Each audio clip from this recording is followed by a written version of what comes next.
दोस्तों ये है हमारा Telegram channel Target Civil Services. तो इस पर डेली 20 क्वेश्चन का क्विज होता है, जिसमें 15 क्वेश्चन जो रहते हैं मध्य प्रदेश जीके से रहते हैं, जो कि प्रीवियस ईयर एग्जाम में पूछे जा चुके हैं। और कल हमने दोस्तों इसमें कॉन्स्टिट्यूशन से क्वेश्चन पूछे थे 15 क्वेश्चन, ठीक है। और 5 question Madhya Pradesh daily current affair से रिलेटेड होता है दोस्तों। इस टाइप से इसका रिजल्ट निकलता है। और जो कल क्विज हुआ था हमारा 109वां, तो इसमें जो फर्स्ट रैंक आई है वो हामेश की आई है, सेकंड रैंक शुभम की आई है, थर्ड रैंक देशराज की आई है। और देखिए दोस्तों, जो न्यू स्टूडेंट है अगर वो टेलीग्राम चैनल ज्वाइन करता है तो वो सारे 109 क्विज अटेम्प्ट कर सकता है। तो दोस्तों टेलीग्राम चैनल की लिंक आपको हमारे वीडियो के डिस्क्रिप्शन बॉक्स में मिल जाएगी। केन बेतवा लिंक परियोजना को केंद्रीय मंत्रिमंडल से मंजूरी मिल गई है दोस्तों। तो यह मध्य प्रदेश और किस राज्य की संयुक्त परियोजना है दोस्तों? तो यह मध्य प्रदेश और उत्तर प्रदेश दोनों की संयुक्त परियोजना है। तो इसका आंसर क्या हो जाएगा? Option number C, Uttar Pradesh. और देखिए दोस्तों, ये 2 नदियों पर है। कौन कौन सी? केन और बेतवा नदी पर। दोस्तों इसमें एक चीज याद रखिएगा, इंपॉर्टेंट है, इसमें केन नदी का पानी जो है वो बेतवा नदी में जाएगा, ठीक है। इसलिए इसका नाम क्या है? केन बेतवा लिंक परियोजना। और देखिए दोस्तों, 22 मार्च का एक क्वेश्चन था मेरा, केन बेतवा लिंक परियोजना के लिए किन 2 राज्यों के बीच एक MOA पर हस्ताक्षर किया गया है?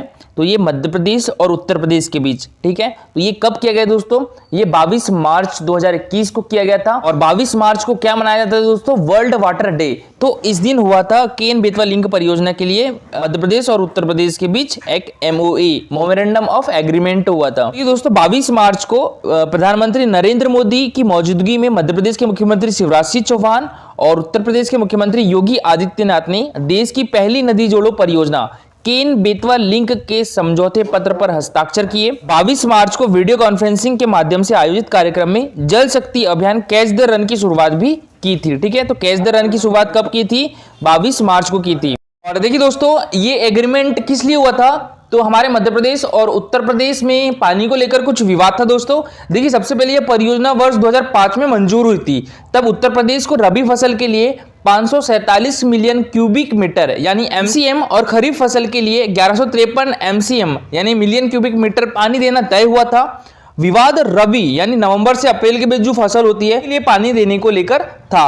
अप्रैल 2018 में दोस्तों उत्तर प्रदेश ने रबी फसल के लिए 700 मिलियन क्यूबिक मीटर पानी की मांग रखी थी, जो बाद में 788 मिलियन क्यूबिक मीटर तक पहुंच गई। और दोस्तों इस पर पूरी तरह से सहमति बनती। उससे पहले ही उत्तर प्रदेश ने जुलाई 2019 में 930 मिलियन क्यूबिक मीटर पानी का मांग पत्र भेज दिया था।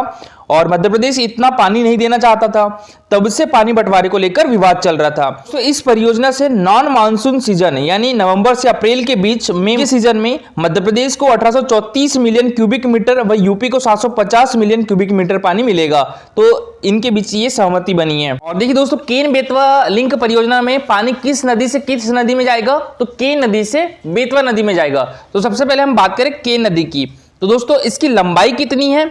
427 किलोमीटर है। और इसकी मध्य प्रदेश में लंबाई कितनी है? 292 किलोमीटर है, ठीक है। उद्गम स्थल कहां पर है? विंध्याचल पर्वत में है, नदी में जाके मिल जाती है। यानी इसका मुहाना कहां पे होगा? यमुना नदी में। और इसकी सहायक नदियां कौन सी है दोस्तों? गुरवे, परवा और सनार है। करें हम यहाँ पे बेतवा नदी की, तो बेतवा नदी की लंबाई कितनी है दोस्तों? 590 किलोमीटर है। इसका उद्गम स्थल कुमारगांव रायसेन में है। ये भी विंध्याचल पर्वत से निकलती है। ये क्वेश्चन MPPSC 2020 में पूछा भी गया था। इसका मुहाना कहां पर है दोस्तों? हमीरपुर में, यमुना में है, ठीक है। और सहायक नदियां कौन कौन सी है? बीना है, धसान है और सिंध है। और देखिए दोस्तों, बेतवा नदी मध्य प्रदेश और उत्तर प्रदेश में बहती है। और बेतवा नदी को प्रदूषण के आधार पर मध्य प्रदेश की गंगा कहते हैं, ठीक है। तो प्रदूषण के आधार पर मध्य प्रदेश की गंगा कौन सी नदी कहलाती है? बेतवा नदी कहलाती है। और दोस्तों धार्मिक आधार पर मध्य प्रदेश की गंगा किसे कहते हैं? तो ये नर्मदा नदी को कहते हैं, ठीक है। तो ये याद रखिएगा। मध्य प्रदेश की जीवन रेखा भी कौन सी है? तो ये नर्मदा नदी है। बुंदेलखंड की जीवन रेखा किसे कहते हैं? बेतवा नदी को कहते हैं। और बघेलखंड की जीवन रेखा किसे कहते हैं? सोन नदी को कहते हैं। और मालवा की जीवन रेखा चंबल नदी को कहते हैं। और सिवनी की जीवन रेखा किसे कहते हैं? वेनगंगा नदी को कहते हैं। और देखिए दोस्तों, बेतवा नदी पर तो ये माटातीला बांध है, ठीक है। उत्तर प्रदेश और मध्य प्रदेश के बीच में है बेतवा नदी पर। तो ये याद रखिएगा दोस्तों। यहाँ पर आप मैप में देख सकते हो, केन नदी है, यमुना में जाके मिलती है। और ये बेतवा नदी भी यमुना में जाके मिल जाती है, ठीक है।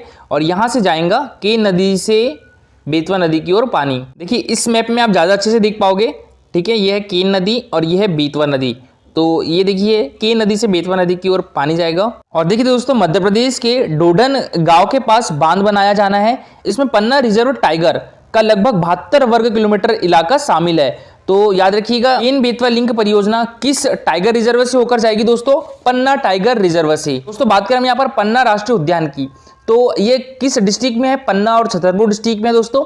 इसकी स्थापना 1981 को हुई थी और इसका क्षेत्रफल कितना है? 543 किलोमीटर स्क्वायर इसका क्षेत्रफल है। और पन्ना टाइगर रिजर्व को प्रोजेक्ट टाइगर रिजर्व में कब शामिल किया गया था? 1995 में। तो दोस्तों ये भी इंपॉर्टेंट है, याद रखिएगा केन बेतवा लिंक परियोजना किस टाइगर रिजर्व से होकर जाएगी?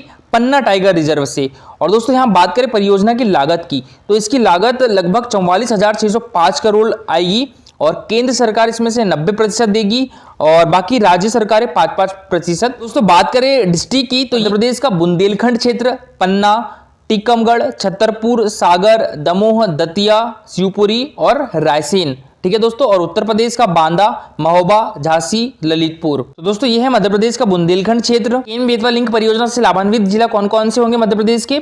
दतिया, शिवपुरी, टीकमगढ़, छतरपुर, पन्ना, दमोह, रायसेन, विदिशा। तो केन बेतवा लिंक परियोजना में लाभ कौन कौन से होंगे? पेयजल की समस्या कम होगी, सूखे और बाढ़ की समस्या कम होगी, आर्थिक समृद्धि आने से लोगों का जीवन स्तर सुधरेगा, कृषि में सिंचित क्षेत्रों के हिस्सों में उल्लेखनीय वृद्धि होगी, जल विद्युत की उपलब्धता होने से सस्ती एवं स्वच्छ ऊर्जा की प्राप्ति होगी, नहरों का विकास होगा, नौवहन के विकास से परिवहन लागत कम होगी, पर्यटन स्थल के बनने से विकास का स्तर बढ़ेगा और वनीकरण प्रोत्साहन मिलेगा। आपका क्वेश्चन है, मध्य प्रदेश सरकार की सबसे पुरानी जल विद्युत परियोजना कौन सी है? बाणसागर, इंदिरा सागर, गांधी सागर या रानी अवंतीबाई सागर? तो इसका आप आंसर पूरा डिटेल में दीजिएगा। और दोस्तों आज के लिए इतना ही। Thank you for watching this video.